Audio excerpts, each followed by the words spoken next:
Yesterday, completely unplanned, unexpected, and uncharacteristic of me, I entered a tournament at the last minute, and this is what I learned.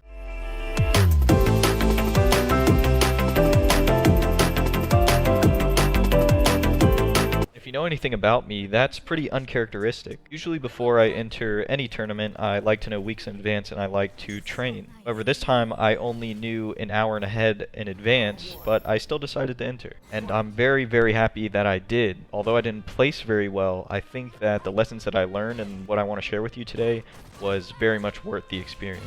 Like I've talked about before, most of the tournaments that I enter, I don't really expect to do anything because I've always been the beginner player, right? I've always been somebody who doesn't really understand the game as much as everybody else, and I don't really have a shot. However, now that's a little different, right? I understand some abstract concepts, I understand a little bit more about the game, and I can really put up a fight if I put my mind to it. Now that I'm really deep in that intermediate stage and trying to approach something higher, I'm encountering new problems every day.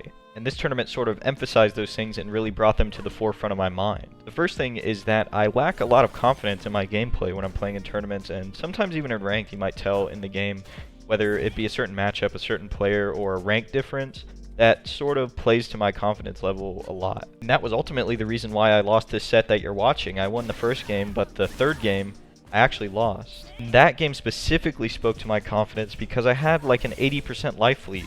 I had a gigantic life lead, but I got so scared of winning that I sort of just sat back and lost. I had no confidence in my gameplay, I had no confidence to hit confirm, and I definitely didn't have the confidence to win. And that to me is the worst way to lose, right? A lack of confidence, a lack of confident play, just overall playing really scared. It was time to nut up and shut up. I just cowered in fear. And that's a hard lesson to learn, but I'm glad that it happened to me early, and I'm glad that I can push through it. Confidence is very much key, you know, in other aspects of life as well as competition, in my experience so far.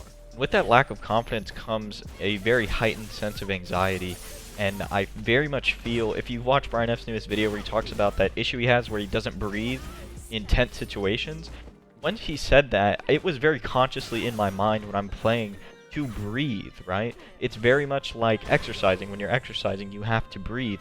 When you're competing, you have to breathe, because I start to tighten up and my movements are very unfluid. You see me drop certain hit confirms, you'll see me drop combos because I'm stiff, right? I'm playing very stiff. My body, my mind, and everything involved. And consciously checking yourself every few seconds to make sure that you're breathing properly when you have, you know, a millisecond to spare goes a long way. And I think once I do it for a while, it'll become second nature.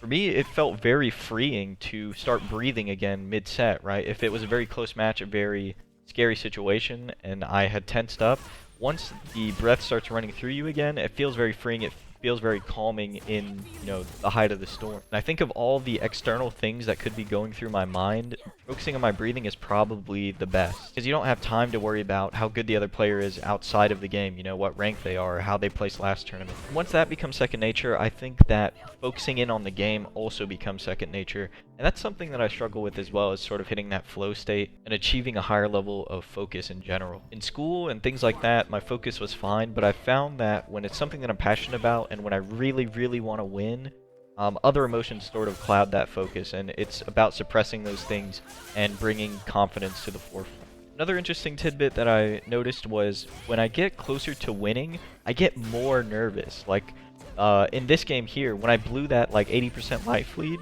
the closer and closer that I got to losing, the less and less I felt nervous, oddly enough. I felt like it was going to be over soon, and I was cool with that. But in reality, I wasn't, right? I wanted to win more than anything, and it was sort of like these two ideologies clashing. It's about getting over that defeatist mindset and sort of saying to yourself that I want to win. Wanting to win is a big motivator, as stupid as that sounds. Realizing the implications of winning rather than the consequences of winning, I think, is a big deal as well. To me, winning means that, oh, I have to play more matches now, and, you know, the next guy's just going to be better than me. But losing is a way out. Losing is a way to give yourself an excuse and say, oh, he was just better than me. Sometimes if you truly want to win, you can't give yourself that way out. You have to want to compete. You have to want to win and play this game. And that's something I very much learned last night. And the last thing I learned was entering a tournament with friends is a lot more fun. I entered with Broly Legs, who is the one who brought the tournament to my attention in the first place. and then Juices, who sort of got peer pressured into joining with us. And streaming to the Discord and having them coach me through certain matchups, coach me through certain situations is very fun, very engaging, and it basically gives you a whole nother perspective on competing, I think. Though it's not a team sport or a team game, it sort of brings that feeling of camaraderie and being, together towards a common goal. In the end, I went 1-2. I won my first round of winners, lost the second round of winners, and then lost in losers immediately after. But that's not going to deter me from entering again, and hopefully I'll enter this Friday coming up and play a little bit of Seth. I think it'll be fun to have a goal to try and hit at the end of the week. So you might be seeing a little bit more Seth gameplay on your screen, and if that doesn't work out, we're probably going to go back to Cammy. Anyways, that's it for today. I hope you guys enjoyed. I will be getting a real microphone soon. I think I'm going to get the HyperX one, so look forward to that bump in audio quality. If you enjoyed today's video or any of the videos that you've seen here on the channel in the past, please consider subscribing, and thank you so much for watching. I'll talk to you guys again tomorrow.